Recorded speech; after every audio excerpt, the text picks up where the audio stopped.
자, 세 번째 시간. 시간 잘 가고 있습니까? 괜한 걸 물어봤네요. 오늘 수업 끝나고 여러분 또 시험 보는 거 아시죠?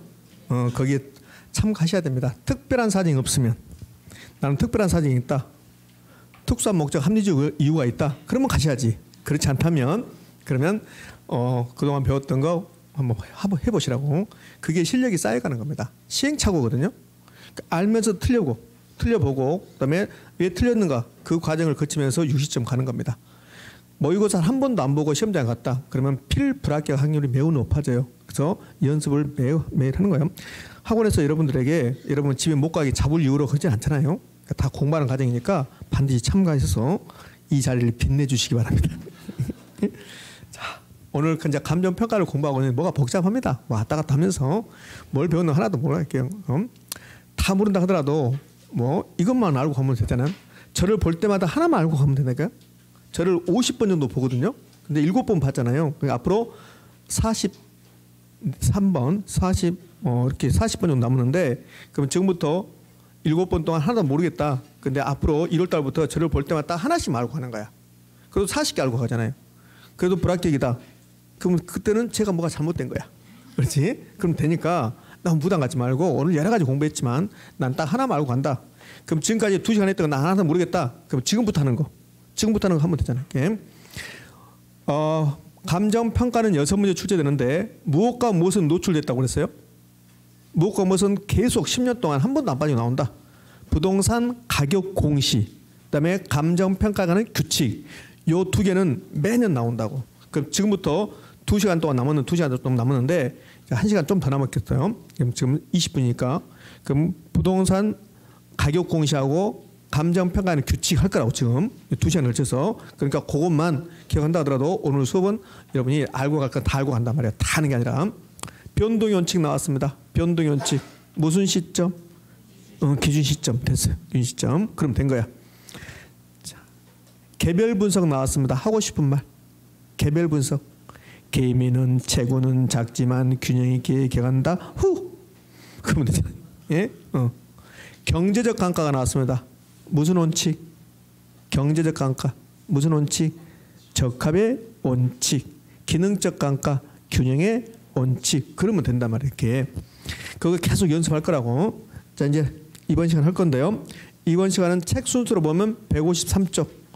153쪽 가면 그러면 감정평가에 관한 규칙. 그러면 하면서 25회 때부터 해서 올해까지 최근 10년 이상 한 번도 안 빠지고 나왔다는 거예요. 감정평가에서 6문제를 출제하는데 어떤 해는 6문제 중에서 이 감정평가 규칙에서 3문제를 출제한 적이 있단 말이에요. 그만큼 중요해요. 그러니까 감정평가 규칙이 115쪽 아니면 153쪽, 154쪽 있는데 이 한 장이 감정평가 규칙 전부가 아니에요. 감정평가 규칙은 이 한 장하고 오늘 첫 번째 시간에 감정평가 규칙 배웠잖아요. 그 다음에 이 뒤쪽으로도 또 감정평가 규칙이 있단 말이에요. 그러니까 이 한 장은 여기서 3문제 내는 게 아니라 여기서는 한 문제도 내고 앞에 뒤에 막 이렇게 연결되어 있는 거야. 감정평가 규칙이. 그런데 여기 153쪽하고 154쪽의 내용은 매우 빈번하게 출제된다. 여기서 거의 한 문제 나온다고 보시면 돼. 이렇게. 자, 그렇게 됐는데 순서를 약간 바꿨어요. 자, 155쪽을 먼저 가요. 155쪽. 그러니까 155쪽 가면 그러면 감정평가 방식 이렇게 나왔습니다. 방식. 자, 감정평가 방식 나오는데 이 표가 감정평가 규칙 제11조, 감정평가 규칙 제11조 나온 내용을 이 표로 만들어낸 거야. 이 표를 머릿속에 기억하셔야 돼. 그럼 출제 유형은 여러분들 어떻게 출제하는 게 가장 중요하니까 아주 빈번하게 나오지 않지만 이 표 자체가 우리 시험에서 5번인가 나와요. 그럼 어떻게 나오냐면 가로 넣기. 여기다 기억. 비용성이나 말 빼고 기억. 그다음에 여기는 니은, 여기는 디귿 이렇게 가로 넣기 나온다. 가로 넣기. 그래서 이 표를 기억하고 있어야 한단 말이에요. 이 표 제가 만든 게 아니라 우리나라 감정평가 규칙 제11조의 내용이야. 역시 얘도 감정평가 규칙이야. 자, 그럼 이게 무슨 말이냐면 이런 내용이야. 어떤 내용이냐면 요 부동산 이 건물을 평가한다 이거예요. 이 건물을 평가한다. 근데 감정평가는 두 가지 있잖아요. 가격과는 거요. 가격인데 가액이라고 불러요. 우리는 일반적으로 가격이라고 그래요. 가격. 근데 감정평가 규칙에는 가액이라고 한단 말이에요. 가액. 그다음에 임대료. 그러면 임대료 관한 것도 감정평가고 가액 관한 것도 감정평가야. 그래서 이제 감정평가하기 위해서 방식이 세 가지가 만들어져요. 세 가지. 이 방식은 하늘에서 떨어진 게 아니라 이게 학자들이 만들어낸단 말이에요. 그럼 어떤 논리를 만들었을까? 이 건물의 가격을 구할 때 비용성이라는 논리가 있어요. 비용성, 시장성, 수익성을 가격 삼면성이라고 그래요. 그럼 가격 삼면성이 뭡니까? 그런 건 내지 않는다고. 이 세 가지가 이제 가격 삼면성인데 그런 비용성의 사고에서 감정평가 방식, 원가 방식이 만들어져요. 비용성, 비용, 코스트, 원가란 말이에요. 그럼 원가 방식은 비용성의 사고에서 만들어지는데 의미가 이런 뜻이에요. 이 건물 가격을 어떻게 할 건가? 그럼 비용성의 사고는 이 건물 만들 때 비용이 10억이 투입되면 가격도 10억쯤 하자. 그게 비용성의 사고입니다. 그 비용성의 사고에서 원가 방식이 만들어진단 말이에요. 근데 이 원가 방식은 두 개로 나눠져요. 가액과는 원가법이 있고 임대료과는 적산법이 있습니다. 이렇게. 자, 이제 이렇게 원가 방식이 있는데 이제 시장성의 사고에서 비교 방식이 만들어져요. 그럼 시장성의 사고는 무슨 말이냐면 이 건물 만들 때 비용이 10억이 투입된다 하더라도 시장에서 5억에 거래된다면 가격도 5억이라 하자. 그것을 시장성의 사고라고 그래. 그것을 시장성의 사고. 시장성의 원리. 그럼 시장성의 원리에서 원가 방식이 만들어져요. 비교 방식이 만들어져요. 비교 방식이라는 게 만들어져요. 그러니까 비교 방식은 가액 관한 게 있고 임대료 관한 요거 잠시 대기. 요거 대기. 가액 관한 거 임대료 관한 게 있어요. 비교 방식에서 가액 관한 것을 거래사례 비교법, 임대료 관한 것을 임대사례 비교법 이렇게 부르는 거라고. 이렇게. 자, 이제 수익성의 사고는 이런 겁니다. 이 건물 가격 구할 때 비용이 얼마 투입됐냐 그게 중요한 게 아니라 시장에서 얼마 그랬냐 그게 중요한 게 아니라 이 건물이 수익을 많이 창출하면 그러면 건물의 가격이 높다 하자. 그것을 수익성의 사고. 그러면 수익성의 사고에서 방식이 만들어지는데 그것은 무슨 방식? 수익 방식.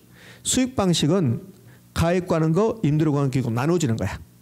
그럼 가액 관한 것을 수익 환원법이라고 하고 임대료 관한 것을 수익 분석법이라고 한다 이 말이에요. 그러면 여기 있는 거 제가 이렇게 지웠으니까 요거 빼면 방식이 3개 나와. 3개 이렇게. 3개. 방법은요. 6개. 하나, 둘, 셋, 넷, 다섯, 6개 이렇게 있다고. 이렇게 있다가 최근에 요 공시지가 기준법이라는 것을 이제 집어넣어요. 공시지가 기준법. 그러니까 공시지가 기준법은 토지가액 구하는 거야. 토지가액. 그러니까 토지가액 구하는데 이 공시지가 기준법은 원가 방식입니까? 비교 방식입니까? 비교 방식. 요거. 공시지가 기준법이 비교 방식이라는 것을 29회 때도 내고 33회 때 내고. 그러면 공시지가 기준법은 무슨 방식이다? 비교 방식이다. 이렇게 된단 말이에요. 어떻게 되냐면 봐요. 거래사례 비교법은 비교 방식인데 공시지가 기준법은 비교 방식이 아니다. OX, X 그렇게 된단 말이에요. 이렇게. 그러면 요 공시지가 기준법을 집어넣으면 이제 방법이 몇 개 나와요? 7개 나오죠. 7개. 그죠? 이걸 뭐 우리 기본서 보면 3방식, 7방법 이렇게도 이제 표현을 해요. 뭐 그런 것은 뭐 중요한 게 아닙니다. 자, 그럼 이제 20년 전으로 가볼게요. 20년 전에 어떻게 되냐면 이렇게 돼요. 다음 중 부동산 가액을 산정하는 방법을 묶인 거래. 가액 산정하는 거. 그럼 요거 공시지가 기준법 빼버리면 가액 산정하는 게 원가법, 거래사례 비교법, 수익환원법 이렇게. 그러면 적산법하고 임대사례 비교법하고 수익분석법은 가액입니까? 임대료입니까? 임대료. 이게 20년 전의 시험 문제야. 요즘은 그렇게 잘 내지 않는단 말이에요. 그럼 이렇게 내면요. 이렇게 내면 지문에 원가법, 거래사례 비교법, 수익분석법은 가액을 산정한다. OX, X. 수익분석법은 임대료 산정하는 거죠. 수익환원법이 가액 산정하는 거고. 자, 이제 또 하나 질문해 볼게요. 이게 이제 건물이 있습니다. 이 건물. 자, 이 건물, 요 건물 가액. 이 건물 가액을 산정한다. 이 건물 가액을 산정하는 방법 몇 개일 것 같아요? 이 건물의 가액을 산정하는 방법 몇 개? 네? 무수히 많다? 3개. 이 건물 가액 산정하는 방법은 원가법, 거래사례 비교법, 수익환원법. 자, 이번에는 이렇게 할게요. 이번에 이 토지. 이 토지의 가액. 토지. 여기 이제 건물 가액이었고 토지 가액 산정 방법. 자, 1번 한 개다. 색깔 다르게. 2번 4개다.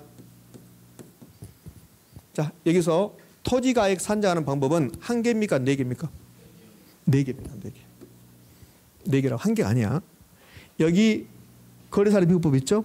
거래사례 비교법은 토지가액도 구하고 건물가격도 구하고, 원가법도 토지가격도 구하고 건물가격도 구하고, 수익가능법도 토지가격도 건물가격도 구하고. 그러면 요거 원가법, 거래사례 비교법, 수익가능법은 토지가액 산정하는 거고, 공시지가 기준법은 토지가액만 구하는 거고. 그러니까 이거 보면 토지가액 구하는 건 몇 개입니까? 그러면 여러분들 색깔 다르게 안 했으면 하나라고 하실 분들이 많았어요. 그러니까 공시지가 기준법은 토지가액만 구하는 거고, 원가법, 거래사례 비교법, 수익가능법은 토지가액도 구하고 건물가격도 구하고. 됐습니까? 오케이. 그럼 이제 이 표를 반드시 머릿속에 입력해야 되고, 자, 여기는 이런 거야. 원가법으로 가액을 구해요. 원가법으로. 그럼 이름을 적산가액이다 그렇게 불러요. 거래사례 비교법으로 가액 구하면 이름을 비중가액이다 이렇게 불러. 그다음에 수익가능법으로 가액 구하면 수익가액이다 부르고, 적산법으로 임대료 구하죠. 이름을 적산임대료 이렇게 부르는 거야. 이렇게. 그럼 임대사례 비교법으로 임대료 구했습니다. 임대료 구했습니다. 비준임대료. 수익분석법으로 임대료 구했다. 수익임대료 이렇게. 그러니까 여기 있는 성격 하지 마. 성격 하지 말라고. 자, 여기까지. 요 시상가액이라는 말은 무슨 말이냐면, 자, 이런 뜻이에요.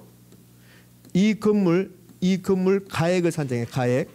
그럼 가액을 산정할 때 방법이 몇 개 나와요? 건물 가액. 방법이 3개. 그러면 원가법을 했습니다. 원가법. 그럼 원가법을 적용해서 적산가액을 구해서 적산가액. 그럼 적산가액이 이제 10억 나온 거야. 근데 거래사례 비교법으로 가액 구할 수 있어요? 없어요? 있죠. 그래서 비중가액 구했는데 여기에 12억이 나왔어요. 그럼 수익가능법으로 수익가액 구했는데 이게 8억이 나와서 8억이. 그러면 하나의 건물인데 원가법이냐 거래사례 비교법이냐 수익가능법에 따라서 가격이 달라져요. 가액이. 그럼 요 하나하나 가액을 시상가액이다 이렇게 부르는 거야. 시상가액이다. 이걸 이제 시상가액이라고 그래요.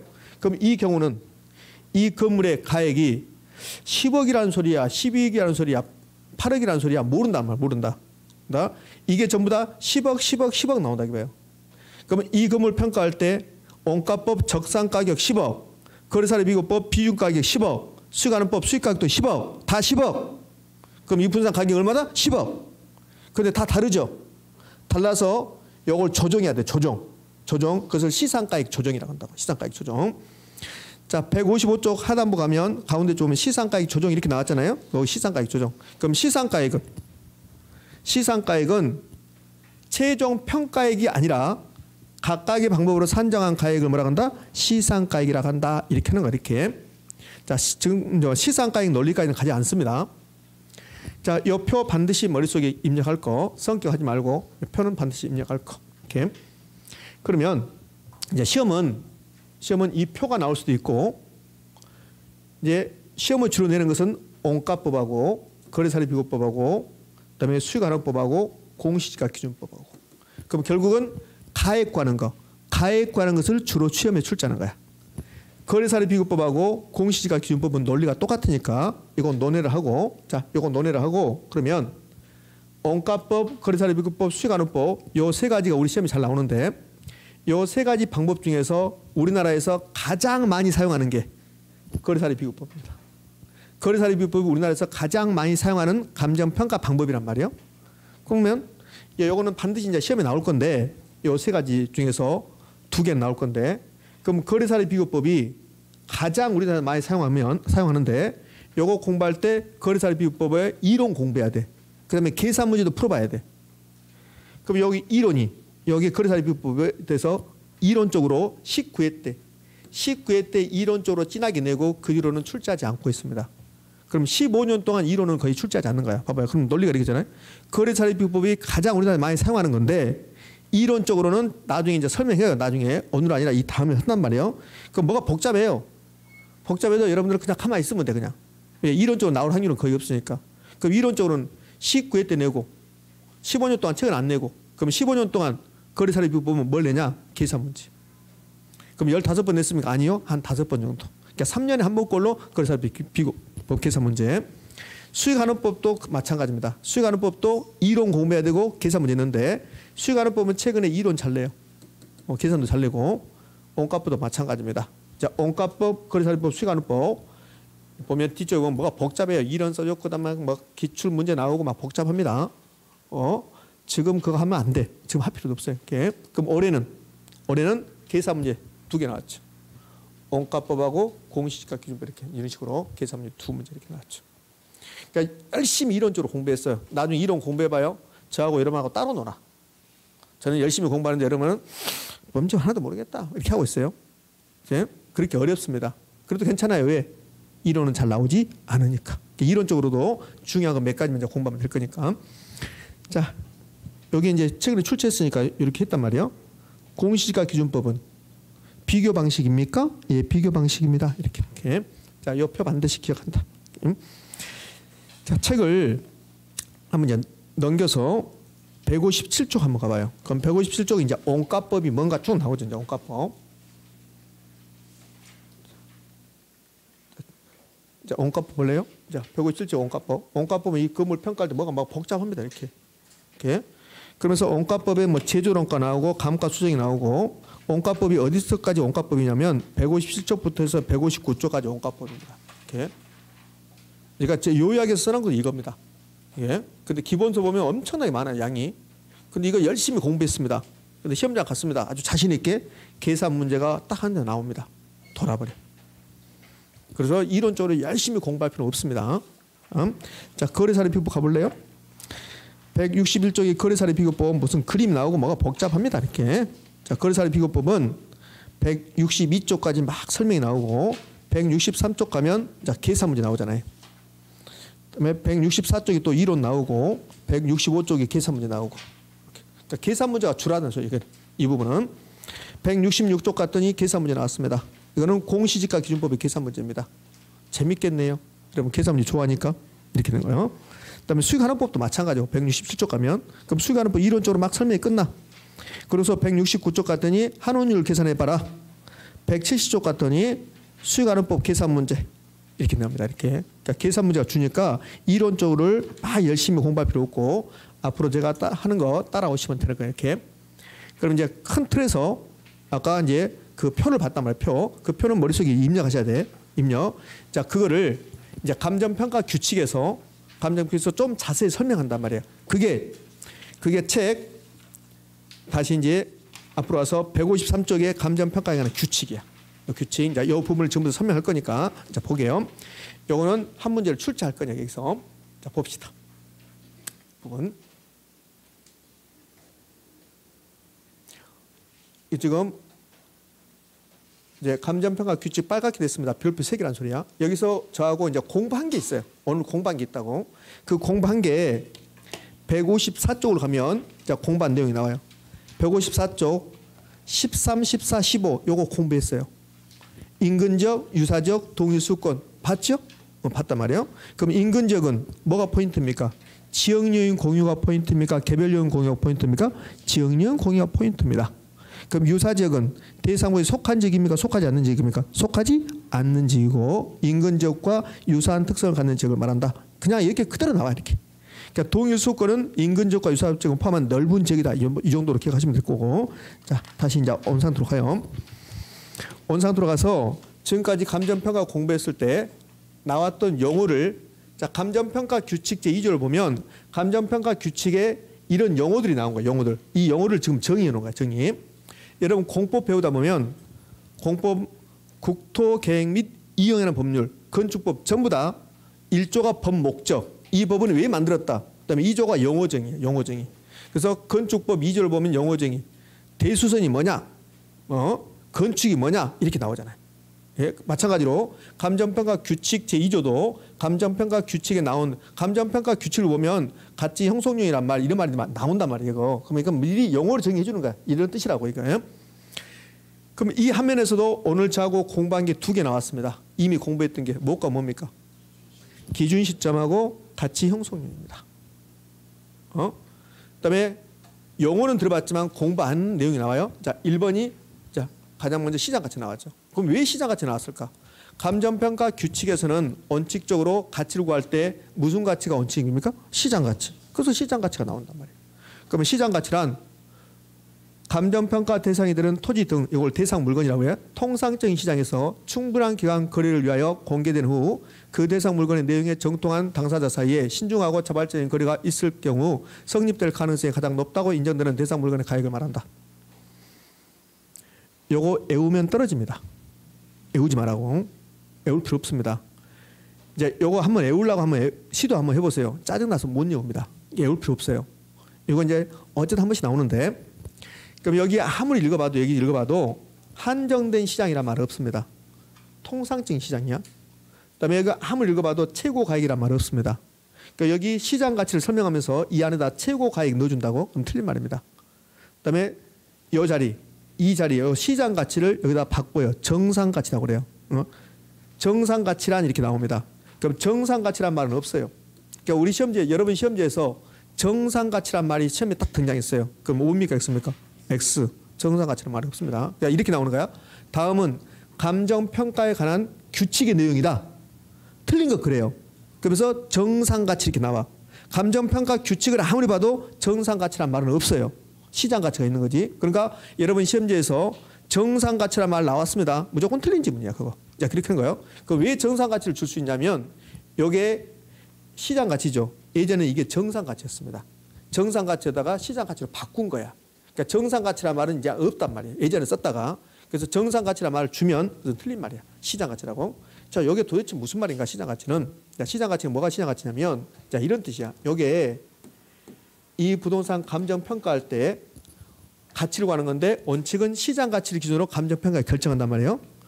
그럼 시장 가치는 이런 뜻이야. 요게 시장에서 이 건물이 이 부동산이 시장에서 자율적인 의사에 의해서 거래된다면 과연 얼마쯤 할 것인가 성립될 가능성이 가장 높다고 인정되는 가액. 그러니까 여기에 그냥 시장에 놨더니 시장에서는 약 10억 정도 거래가 될 것 같다. 성립될 것 같다. 그걸 시장 가치라고 그래.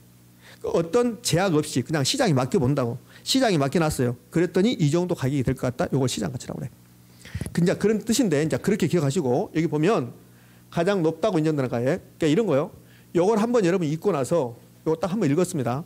그리고 나서 요걸 지우고 시장 가치는 최고 가액이다 이렇게 하면 꼭 최고 가액처럼 느껴져요. 왜? 이것 때문에 그래요. 가장 높다고 인정되는 가액. 이것 때문에 그런단 말이에요. 그러니까 최고 가액이라는 말 나오지 않아요. 자, 좀 더 디테일하게 설명해 볼게요. 시장 가치는 이 부동산이 시장에서 거래된다면 어떠한 압력도 없이 이 부동산 사고 파는 사람들이 이 부동산에 대해서 속속들이 알고 그런 상태에서 성립될 가능성이 가장 높다고 인정되는 가액. 그러니까 어떤 억압이 없어야 돼. 자, 봐요. 이게 시장 가치가 봐봐요. 제가 강원도 정선을 들렸습니다. 이렇게 하면 지역을 폄하하는 건가? 정선을 들렸다가 그냥 와야 되는데 잠시 거기서 머물다가 몇 번 잡아다니고 왔습니다. 뭐 했다는 소리야? 카지노 갔다는 소리야. 카지노 가서 약 10억 정도 빚을 지고 왔어요. 그래서 썼습니다. 이렇게 언제까지 돈 안 주면 그러면 네 마음대로 하세요. 이렇게 써주고 왔어요. 이제 12월 25일까지 돈 안 갚으면 이제 네 마음대로 하세요. 이렇게 신체 포기각서 써고 갔습니다. 이 신체 포기각서 유효입니까 무효입니까? 신체 포기각서랑 각서가 유효입니까 무효입니까? 무효지 무효. 신체 포기각서 어디 있어? 이제 써주고 왔어요. 이제 이 날짜가 됐어요. 지금 이 날짜가 다 가고 내가 15일 갚아야 돼. 그럼 요거 이제 팔아서 갚을 건데 요게 시장에서는 약 20억 정도 가치가 되는 거야. 가치가 20억 정도. 근데 이걸 내가 20억 팔아야 되는데 이날이 되니까 이제 정선에서 왔어요. 저를 잡으려고. 그래서 뒤에다가 뭘 들이대고 빨리 10억에다 써. 10억에다 계약서 써 이렇게. 그럼 10억에 팔았어요. 그럼 그 10억이 정상적인 상황입니까 아닙니까? 아니란 말이에요. 그때 가액은 시장 가치가 아니란 말이에요. 그럼 시장 가치는 이거 봐요. 저는 이거요. 내가 당사자가 신중하고 자발적인 거래가 있어야 돼. 그럼 지금 이 상태는 자발적인 거래입니까 아닙니까? 아니라는 소리라. 그러니까 시장 가치가 되려면 거래 당사자가 사고 파는 사람들이 자발적인 의사에서 신중하게 결정해야 돼. 즉흥적으로 하는 게 아니라 신중하게 그래야 되고 그다음에 통상적인 시장은 여러 사람이 참가하는 시장이야. 여러 사람이 참가하는 시장. 그게 통상적인 시장이고 그럼 이걸 내가 파는데 어떤 억압이 없어요. 어떤 억압이 없는데 내가 미국에서 한 20년 동안 유학하고 왔어요. 그래서 요거 와서 이걸 팔라는데 그 미국에서 20년 동안 유학하고 오면 우리나라 부동산 시장을 잘 모르죠. 그런 상태에서 팔아버려요. 그럼 낮은 가격에 팔 수 있겠죠. 그럼 낮은 가격에 팔아버리면 그게 시장 가치도 아니다? 아니라는 소리야. 그러면 이제 시장 가치가 되려면 이 부동산을 파는 사람이 자유스러운 의사에 자발적인 의사에 신중하게 생각하고 이 물건의 내용이 알아야 돼. 아 이거는 20억 정도면 한다. 그래야 된다고. 그게 이거야. 대상 물건 내용에 정통한 당사자 이렇게 한다고 이렇게. 그러니까 시장 가치가 되기 위해서는 충족될 조건이 있다고. 일단 통상적인 시장이어야 된다. 이거고. 그다음에 거래 당사자가 사고 파는 사람이 그 부동산의 내용에 알아야 한다 몰라야 한다? 알아야 한다는 소리야. 그다음에 자율적인 의사. 내 자율적인 의사에서 이루어져야 된다. 그럼 신중한 자발적인 거래가 있어야 되고. 그럼 여기 어떤 억압이 있다. 그러면 시장 가치입니까 아닙니까? 아니죠. 제 등에다가 팔 들여내고 야 사인해 15억에 사인해. 그러면 아니란 소리야 이게. 그러니까 내 자발적인 의사. 그런 상태에서 성립될 가능성이 가장 높다고 인정되는 가액이라고. 그런 상태에서 최고 가액 그럼 뭘까 있을까? X가 되는 거야. 성립될 가능성이 가장 높다고 인정되는 가액. 그러니까 최고 가액이란 말을 하면 틀린 말이고 요 한정된 시장이 요 자리 있죠. 요 자리를 한정된 시장이라고 준 적이 있어요. 실제 시험에서. 그러니까 한정된 시장에는 시장 가치가 안 되는 거예요. 그럼 한정된 시장이 무슨 말이냐면 이거요. 자, 이게 시장 가치인가 한번 생각해봐요, 여러분들.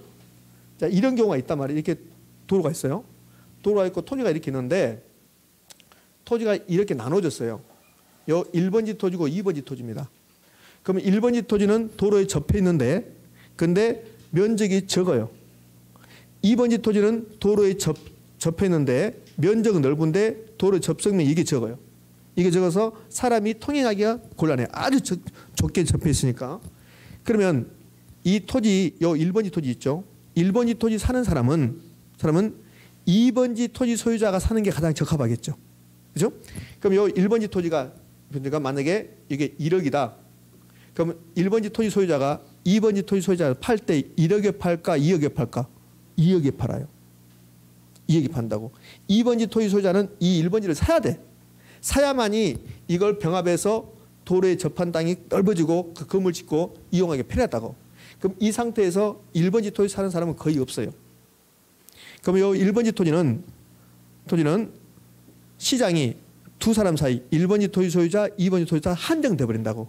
그러면 이게 정상적인 시장 가치가 여기 1억인데 이 두 사람 사이 한정되면 1억일까 2억일까? 2억이야. 그럼 그 2억이 한정된 시장에서 형성되는 거야. 그럼 그건 시장 가치가 아니다? 아니다. 이런 뜻이라고. 나 이거 매년 설명할 때마다 죽겠어요. 어려워 이게. 이게 시장 가치야. 자 정리해 볼까요? 시장 가치라는 것은 통상적인 시장. 그럼 한정된 시장 그러면 틀린 말이야. 여러 사람이 수요자 공급자를 참가하고 그 대상 물건의 내용에 쏙쏙들이 아는 사람들이 만약에 쏙쏙들이 모르면 내가 눈탱이 맞아버린다고. 사기당한다고. 사기당해서 형성된 가액은 시장 가치가 아니라는 소리야. 그 쏙쏙들이 알고 자발적인 의사 어떤 억압 없이 자발적인 의사에 의해서 성립됐을 때 거래가 이루어졌을 때 성립될 가능성이 가장 높다고 인정되는 가액이지 최고 가액은 아니라는 소리죠. 이게 시장 가치입니다. 아이고 어려워. 네. 적정한 설명이 됐는가는 늘 의문스럽습니다. 제가 어렵습니다. 그래서 이제 기억할 때 시장 가치 그러면 통상적인 시장 이렇게 해야지. 한정된 시장 X, 최고 가액 그러면 X, 정상 가치란 말이 있다 없다? 없다. 네. 자 기준 시점 나왔습니다. 아까 기준 시점은 저하고 이거 됐어요. 기준 시점은 가격 조사 완료일 그랬죠. 기준 시점은 감정평가 규칙 두 군데서 나와요. 감정평가 규칙 제2조 용어정에서는 이렇게 나와. 대상 물건의 감정평가 결정을 기준되는 날짜. 아까 10억이라고 결정했었다고. 10억. 그 10억이라고 결정한 날이 어느 날이라느냐? 그게 가격조사 완료일이었어요.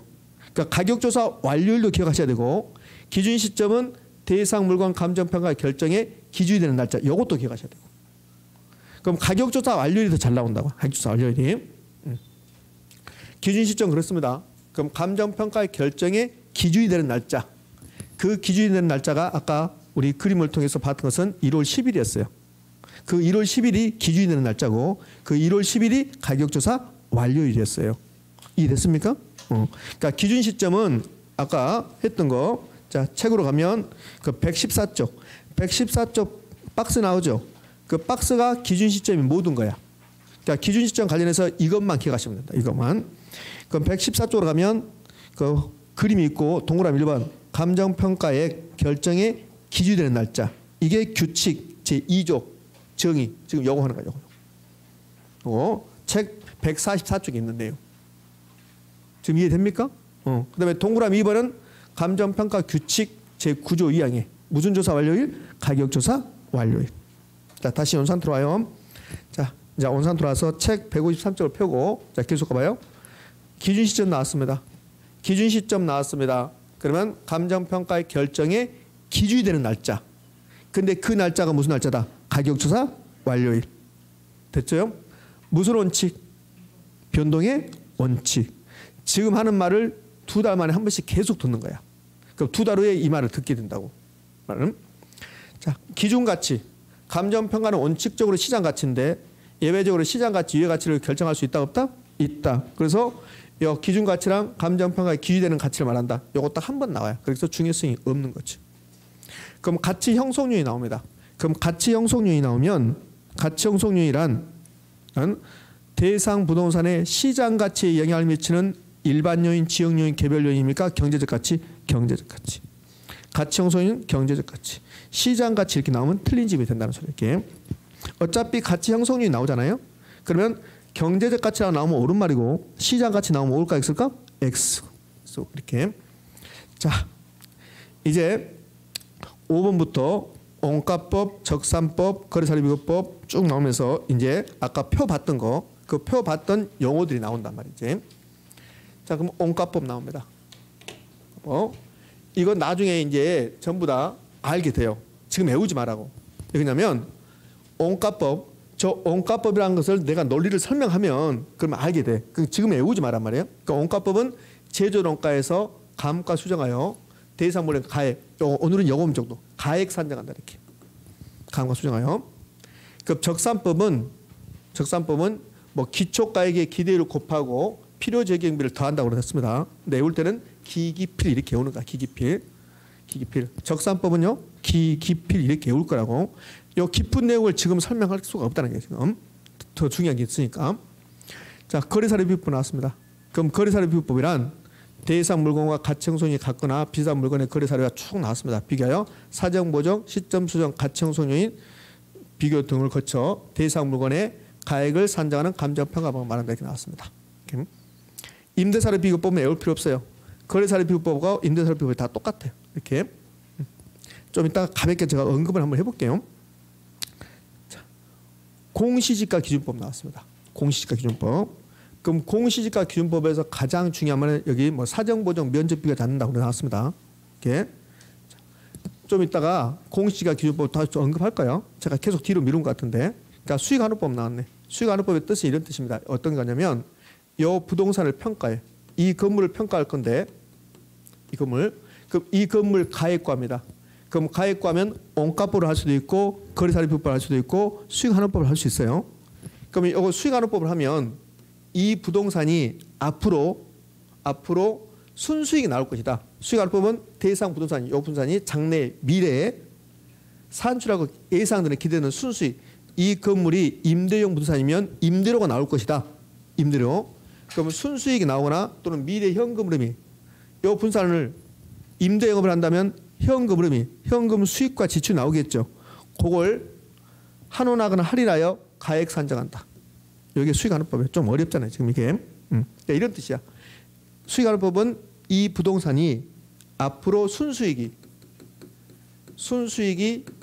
1억 예상된다. 이 순수익을 환원율이라는 게 있어요. 환원율로 나눈다는 소리야. 환원율이 이자율이야. 환원율로 나눈다. 환원율 10%, 10% 나눈다. 그래서 10억이다. 이렇게 하겠다는 소리야. 이게 수익환원법이야.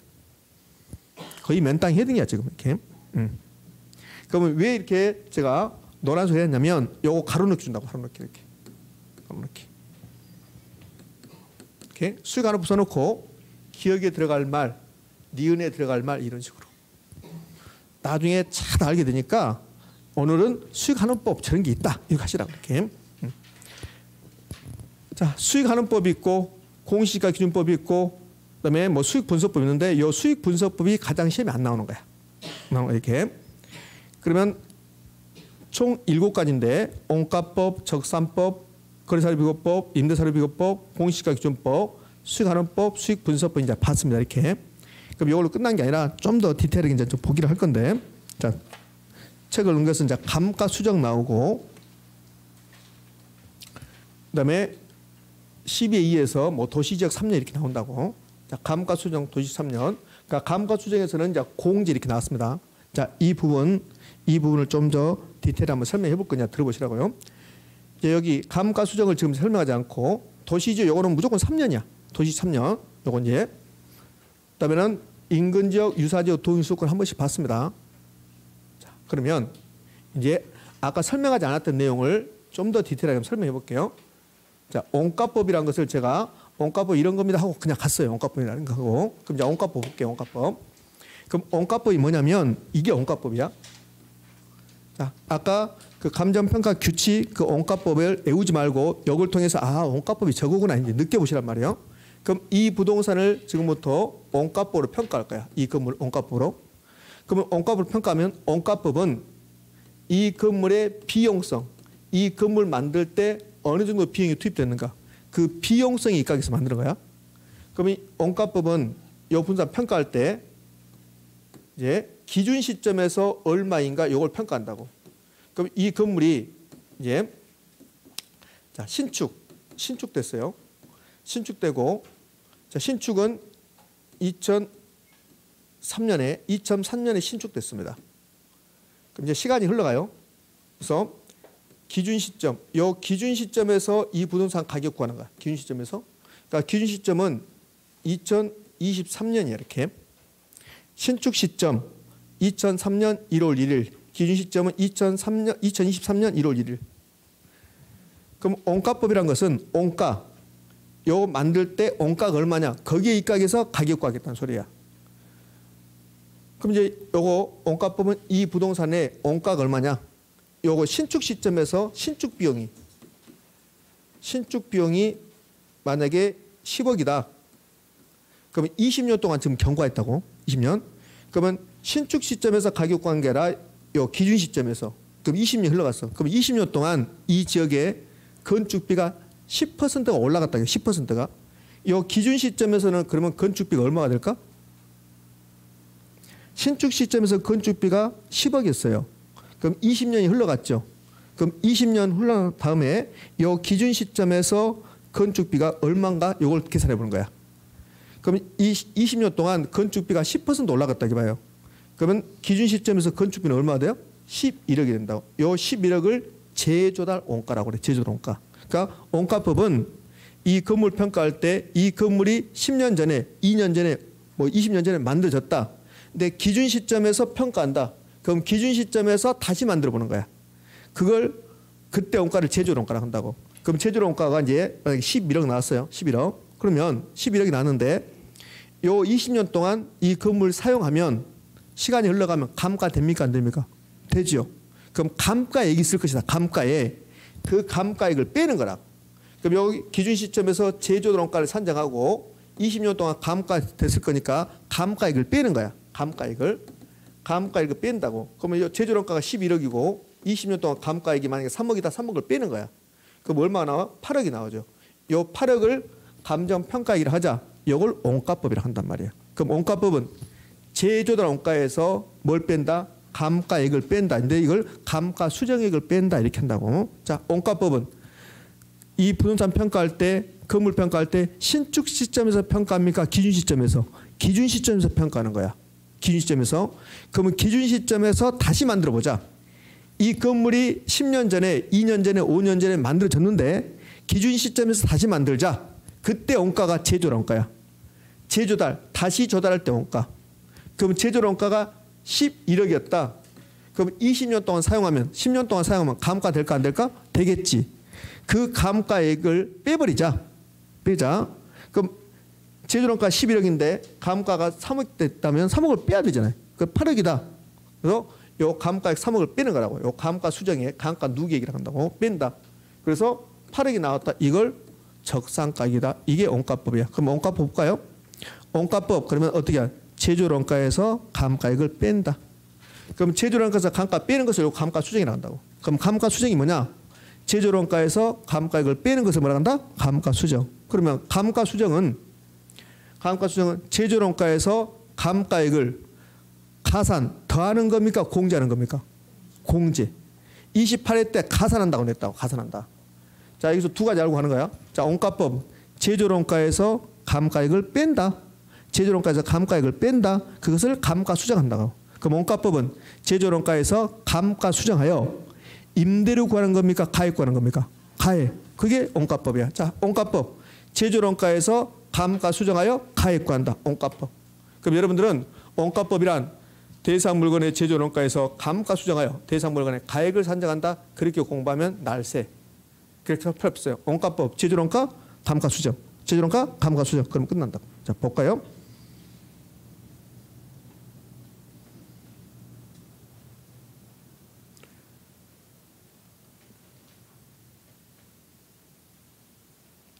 원가법이란 대상물 제조원가의 감가수정하여 대상물 가액. 이렇게 외우지 말고 원가법, 제조원가에서 감가수정, 제조원가에서 감가수정, 제조원가에서 감가수정. 됐죠? 그게 원가법. 그럼 감가수정은 뭘까? 감가수정은 제조원가에서 뭘 빼는 거? 감가수정을 빼는 거. 자, 봐요. 감가수정. 감가수정이라고 그랬습니다. 감가수정이란 대상 물건에 대한 제조원가를, 그럼 감가수정은 이 부동산 제조원가가 10억이다. 그럼 여기서 감가해야 될 요인, 감가해야 될 요인이 없어요. 감가액이 없어요. 그럼 감가수정할 필요가 있어요? 없어요? 없지. 그런데 이 부동산에, 이 건물에 감가해야 될 요인이 있는 거야. 그럼 감액해야 될 요인, 여기에 감가할 요인 있는 경우에 이 감가 요인은 물리적 감가, 기능적 감가, 경제적 감가가 있다는 거야. 이걸 고려하여 해당 부동산의 금액을 제조원가에서 공제하여, 요 제조원가 10억에서 요 금액 3억을 공제하여 차감하여 대상물 가액을 적정하는 작업. 요걸 감가수정이라고 한다. 요걸 외우면 안 돼. 그럼 외우지 말고 감가수정이죠. 감가수정이란 대상 물건의 제조원가에 감액에 될 요인이 있는 경우에 물리적 감가, 기능적 감가, 경제적 감가를 고려한 금액을 제조원가에 공제하여 대상 물건의 가액을 적정한 작업. 이렇게 외우면 안 된다는 거야. 그럼 어떻게 포인트요? 감가수정, 제조원가에서 감가수정을 공제. 그럼 끝난다. 감가액을 공제. 그렇게 하는 거. 공제. 포인트가 공제. 자, 원가법이 이제 끝났습니다.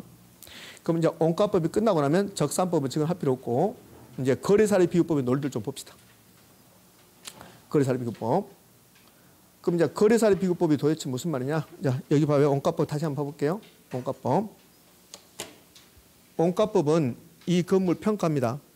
그 평가할 때 신축 시점 평가예요? 기준 시점 평가예요? 기준 시점. 그럼 신축 시점 순칙 비용이 10억이야. 그런데 기준 시점에서 평가하니까 이 시점에서 원가를 구하는 거야. 그럼 이미 만들어졌으니까 여기서 만들면 제조다. 다시 할 때 원가란 말이에요. 그럼 저 경관이 10년 흘러갔는데 이 10년 동안 건축비가 20원 올라가. 그럼 제조 원가는 12억이 되는 거야. 12억. 여기에서 감가액이 있다면 감가액 뺀다 안 뺀다? 뺀다. 감가액. 그럼 감가액이 3억이다. 그럼 12억에 3억 빼서 평가액 9억이다. 이게 원가법. 이게 논리인데 여러분들은 원가법 그러면 제조원가에서 감가액을 뺀다. 제조원가에서 감가액을 뺀다. 여기 원가법. 그럼 제조원가에서 감가액을 빼는 것을 뭐라고 한다? 감가수정이라고 한다. 그러니까 원가법은 제조원가에서 감가수정하여 가액을 산정한다. 이렇게 하면 된단 말이에요. 자, 이게 원가법. 자, 거래사례 비교법. 뭐가 더 복잡해. 짜증이 제대로 해야 돼. 뭔 말이야 도대체 이게. 자, 거래사례 비교법은 뭐냐면 자 봐요. 요걸 평가 요거 평가입니다. 요 대상 부동산인데 내 거래 사례하고 비교하겠다는 소리야. 거래 사례하고 비교. 그럼 여기 이제 번호 붙인 게 있어요. 1번부터 해서 쭉 번호 붙였습니다. 요 번호 붙인 게 거래 사례야. 그럼 거래 사례 비교법은 요 대상 부동산 평가할 때 거래 사례 요 1번이 거래 사례 되죠. 그러면 요 거래 사례하고 비교하겠다는 소리. 비교. 그럼 요 1번이 거래 사례면 여기에 10억에 거래됐다. 거래 가격이 10억이다. 10억.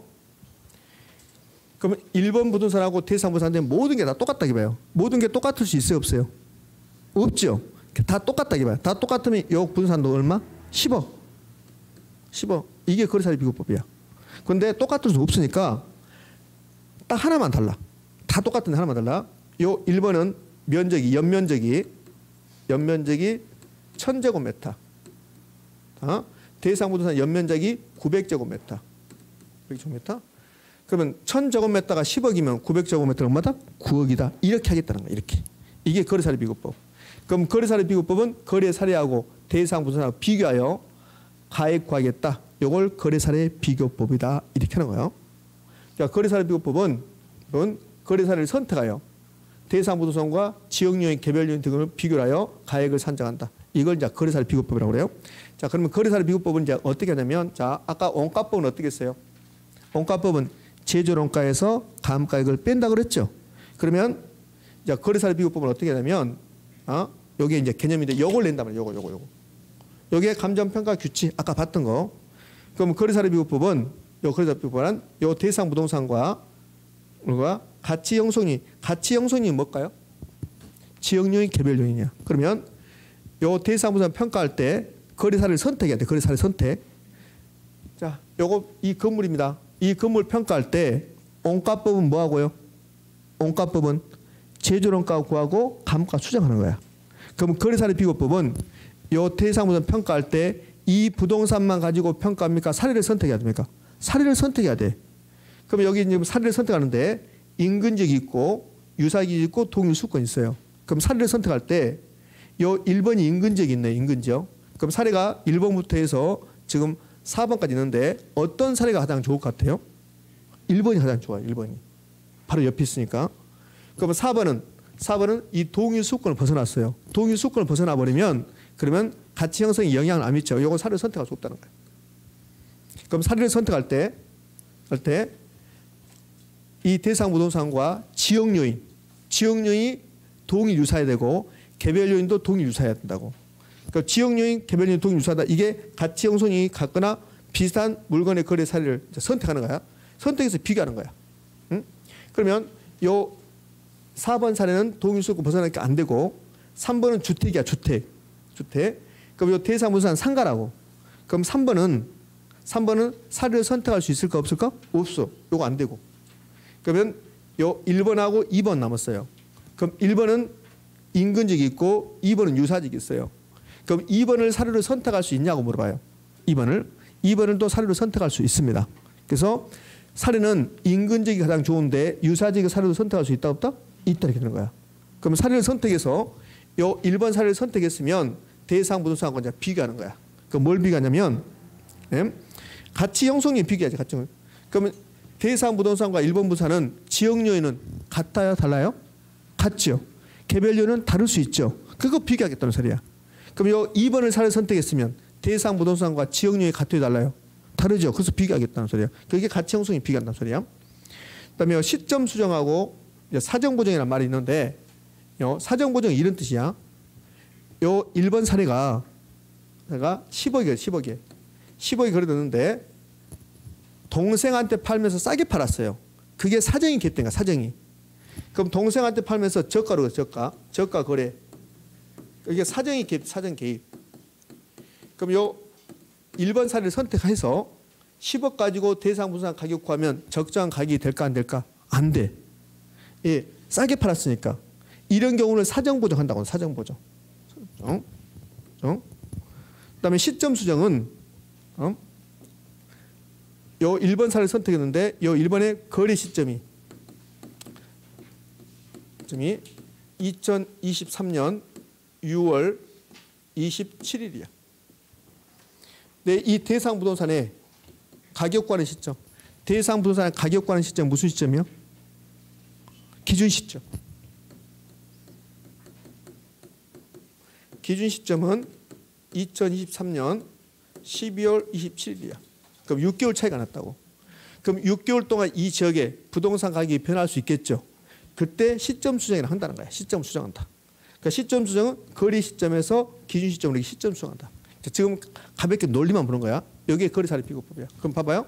거래사례 비교법은 사례를 선택해서 그 사례에 사정이 개입돼 있으면 동생한테 팔면서 싸게 팔았으면 사정 보정을 하고 사정이 없는 상태로 만들고 시점이 다르면 시점을 수정하고 가치 형성이 지역 요인, 개별 요인 비교하고 그래서 가격 구하겠다. 이게 거래사례 비교법이에요. 띵합니다. 자, 지금부터는 제가 논리를 설명했고, 자, 거래사례법 외우는 거야. 자, 거래사례법 하기 전에 원가법. 원가법은 뭡니까? 제조론가, 감가, 수정. 그게 원가법이야. 제조론가, 감가, 수정, 원가법. 자, 거래사례비교법을 외울 겁니다. 응? 이게 공식, 이거 외우는 거야. 그럼 거래사례비교법은 거래사례 가격 10억이었다. 요 10억을 가지고 대상 부동산 가격 구하는데 요게 동생한테 팔면 싸게 팔았다. 그러면 사정이 개입됐다 안 됐다? 돼 있죠. 그래서 사정 보정하는 거야. 시점이 다르면 시점 수정하고 지역요인 비교, 개별요인 비교, 면적 비교 이렇게 해서 가액 구한다. 요걸 거래사례 비교법이라고 그래. 자, 그러면 거래사례 비교법 그러면 이렇게 나와. 우리나라 감정평가 규칙, 감정평가 규칙의 거래사례 비교법 이렇게 나온다고. 감정평가 규칙상 거래사례 비교법은 어떻게 나오냐면 거래사례 비교법이란 대상 물건과 가치 형성이 같거나 비슷한 거래사례에 대상 물건의 현황에 맞게끔 사정 보정, 시점 수정, 가치 형성용 비교를 통해서 가액을 산정한다. 그렇게 외우면 안 돼. 안 된다고. 그러면 여러분 어떻게 하냐면 거래사례 비교법은 요거 동그라미 연결해 봐요. 시, 지, 면 이렇게 온다고. 자, 거래사례 비교법 뭡니까? 시, 지계면. 거래사례 비교법 뭐예요? 시, 지계면. 집에 가셔서 시, 지계면도 생각이 안 나.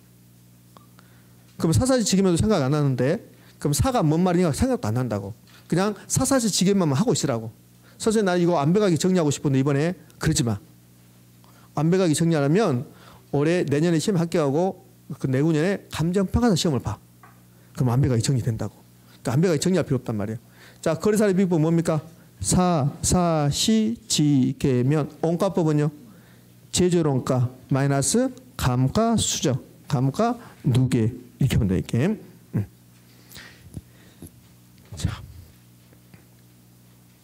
자, 적용 절차 나오고 복잡합니다.